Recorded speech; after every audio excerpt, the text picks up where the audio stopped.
নিজেকে জান্নাতি মানুষ হিসেবে গড়ার জন্যে বহু কাজ আছে। আজকে আমরা 5টা কাজ বলছি, ইনশাল্লাহ পরের দার্সগুলোতে আরও কাজগুলো আসবে ইনশাল্লাহ। এই 5টা কাজকে আমরা ইহতেমাম করবো ইনশাল্লাহ। কি করব? মানে কি?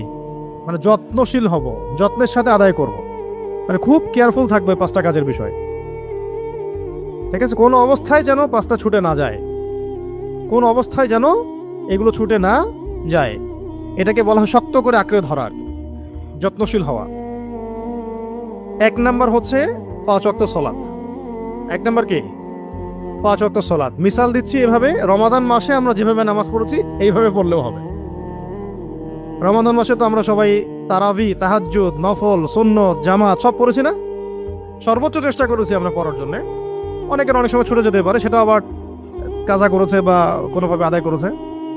তো সেক্ষেত্রে এই যে রমাদানের শিক্ষাটা, নামাজ কেন্দ্রিক শিক্ষাটা, এটাকে সারা বছর ধরে রাখা, সারা বছর না সারা জীবন ধরে রাখা। একজন উলামায়ে কেরামদের একজন বলেছেন যে 40 দিন তাকবীরে উলা না, সারা জীবন তাকবীরে উলা ধরে রাখতে পারি, এরকম করে চিন্তা করা। নামাজের পাবন্দির জন্য মাঝে মাঝে ওমরাহ করা দরকার। ওখানে গেলে নামাজের পাবন্দি হয় এবং নামাজ উপলব্ধি করা যায়, অনুভব করা যায়, ফিল করা যায়। নামাজ তো আসছেই ওই বাইতুল্লাহ থেকে, মক্কা মদিনা থেকে আসে না? ওখানে গেলে নামাজকে ফিল করা যায়। তো এটা আসলে ভাষায় প্রকাশ করতে পারবো না। এটা আমি পরামর্শ দিলাম, যদি কারো সামর্থ্য থাকে এবং ইলমে, আমলে, দৃঢ়তায়, ধারাবাহিকতায় ঘাটতি দেখা যাচ্ছে, তাহলে ওমরা করে আসলে ভালো হয়। পুরো নিজের সব মানে ভিতরের যে হতাশাগুলো, অলসতাগুলো, গাফেলতিগুলো সব চলে যাবে ইনশাআল্লাহ। নিজেকে ফিল করা যায় যে খুব মুনাওয়ার মনে হচ্ছে, আলোকিত মনে হচ্ছে, গুনাহমুক্ত মনে হচ্ছে। ওখানে যে কাজগুলো আছে, কাজগুলো করতে থাকলে ইসলামের সব পিলারগুলোকে ধরে ফেলা সহজ হয়। যাদের সামর্থ্য হবে তারা অবশ্যই বারবার ওমরা করবেন ইনশাআল্লাহ, আল্লাহ পাক তৌফিক দান করে। আর সালাতের পাবন্দি বলতে আমি কয়েকটা কথা বলবো। 1 নাম্বার হলো জামাতের পাবন্দি করা। 2 নাম্বার হচ্ছে 5 ওয়াক্ত সালাতের মধ্যে কত রাকাত? 17 রাকাত নামাজ। এই 17 রাকাত নামাজের সাথে অন্তত 12 রাকাত সুন্নত আদায় করা। কত রাকাত? এই 12 রাকাত সুন্নাত যে ব্যক্তি আদায় করে তার জন্য জান্নাতে একটা করে ঘর নির্মাণ করা হয়। প্রথমটা হচ্ছে ফজরের আগের 2, যেটাকে এক পাল্লায় রাখলে এবং দুনিয়া এবং দুনিয়ার মধ্যে যা কিছু আছে এটাকে আরেক পাল্লায় রাখলে ওই 2 রাকাত সুন্নত ভারী হবে। জোহরের আগে 4, পরে 2, মাগরিবের পরে 2, এশার পরে 2, এই 12 রাকাত সুন্নাহ প্রতিদিন আদায় করা। যে ব্যক্তি আদায় করে তার জন্য তাকে জান্নাতে একটা ঘর দেওয়া হবে ইনশাআল্লাহ। এর সাথে সালাতের পাবন্দি বলতে তাহিয়াতুল ওযু হতে পারে। তাহিয়াতুল ওযু মানে ওযু করে এসে 2 রাকাত নামাজ পড়া, তাহিয়াতুল ওযু হয়ে গেল।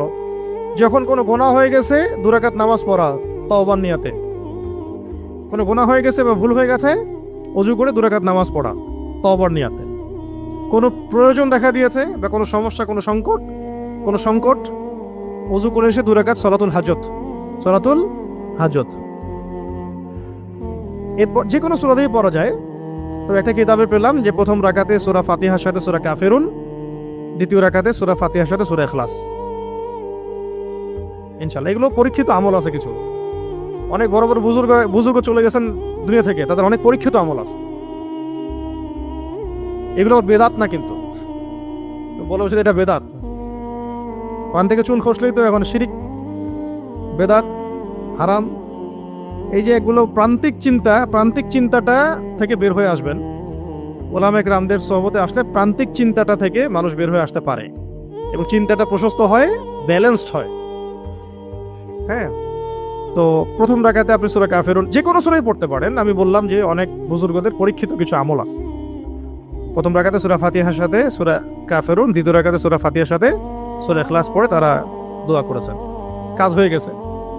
অনেকে প্রথম রাকাতে সূরা ফালাক পড়েছেন, দ্বিতীয় রাকাতে সূরা নাস পড়েছেন, হয়ে গেছে। এরকম অনেক আমল আছে মানুষের, যেগুলো ফল পাওয়া গেছে ইতিপূর্বে। বহু বড় বড় ওলামায়ে কেরাম, আকাবিরগণ, আসলাফগণ চলে গেছেন, তারা এগুলো থেকে ফায়দা পেয়েছেন, তাই তাদের কিতাবাদিতে লিখেছেন। সেগুলো আমল করতে কোনো অসুবিধা নাই। তো এটা হলো সালাতুল হাজত, সালাতুল হাজত। আর তাহিয়াতুল ওযু মানে ওযু করে এসে 2 রাকাত নামাজ পড়া। বেলাল রাদিয়াল্লাহু আনহুর খাস আমল, খুসুসি আমল, যার ফলশ্রুতিতে তাকে নবী সাল্লাল্লাহু আলাইহি ওয়াসাল্লাম বলেছিলেন কি, জান্নাতে যখনই আমি যাই তোমার পায়ের আওয়াজ শুনতে পাই। ওটা খুসুসি আমল ছিল, যখন ওযু ছুটে যাইতো তিনি ওযু করতেন, ওই ওযু দিয়ে 2 রাকাত নামাজ পড়তেন। এটা আমরা তাহিয়াতুল ওযু বলি, তাহিয়াতুল ওযু। মসজিদে ঢুকেছেন, নামাজ এখনো শুরু হয় নাই, তো ওযু আছে, 2 রাকাত নামাজ পড়ে বসা, এটার নাম তাহিয়াতুল মসজিদ। তাহিয়াতুল মসজিদ, এটাও আমল করা যায়। সালাতের পাবন্দি বলতে এগুলো চলে আসে। আর সবচেয়ে জরুরি সালাত হলো ফরজ সালাতের পরে তাহাজ্জুদ। কোন সালাত? এটা আমরা অনেকে মনে করি যে অনেক লম্বা সময় নিয়েই মনে হয় পড়তে হবে, অনেক বড় সূরাই মনে হয় লাগবে। 2 রাকাত নামাজ পড়লেও তাহাজ্জুদ আদায় হয়ে যাবে। ফজরের আগে আধা ঘন্টা আগে উঠেছেন, 2 রাকাত নামাজ পড়ে ফেলেছেন, আপনার তাহাজ্জুদের হক আপনি আদায় করেছেন, আলহামদুলিল্লাহ। আমরা তো আর ওইভাবে হক আদায় করতে পারবো না।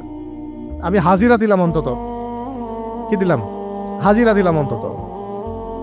অনেকে দেখা যায় এই যে এখনই 10টা বাজে, ঘুমাতে ঘুমাতে 12টা 1টা বেজে যাবে, স্বাভাবিক। কারণ এখন এমনভাবে বিশ্বকে সাজানো হয়েছে, দিন হয়ে গেছে রাত, রাত হয়ে গেছে দিন। অনেকের কিছু করার নাই, অনেকে জব সেকশন এমন, পড়াশোনা সেকশন এমন, প্যাটার্নটা এমন। আর যারা একটু ওয়াজ মাহফিল করতে যাবেন তাদের তো আর কথাই নেই, তাদের তো রাত আর রাত থাকবে না, রাত হবে দিন, দিন হবে রাত।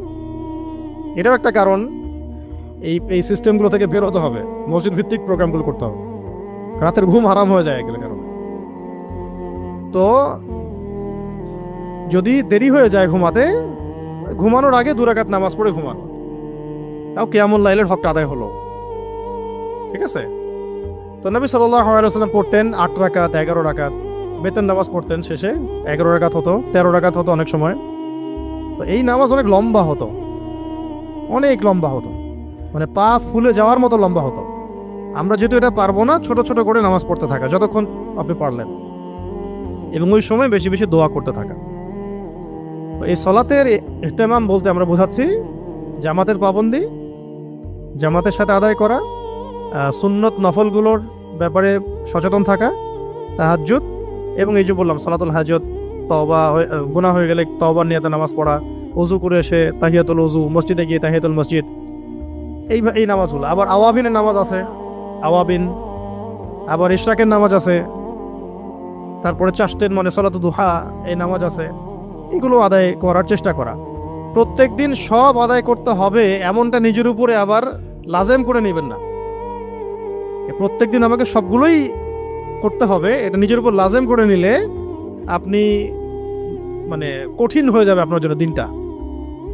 দিন ইসলামটা আপনার কাছে কঠিন মনে হবে কয়েকদিন পরে। আপনার কাছে প্রথম কয়েকদিন হয়তো ভালো লাগবে যে হ্যাঁ ভালো আমল হচ্ছে, ভালো লাগছে। হঠাৎ করে 2-3 দিন নাই, মনটাও মানে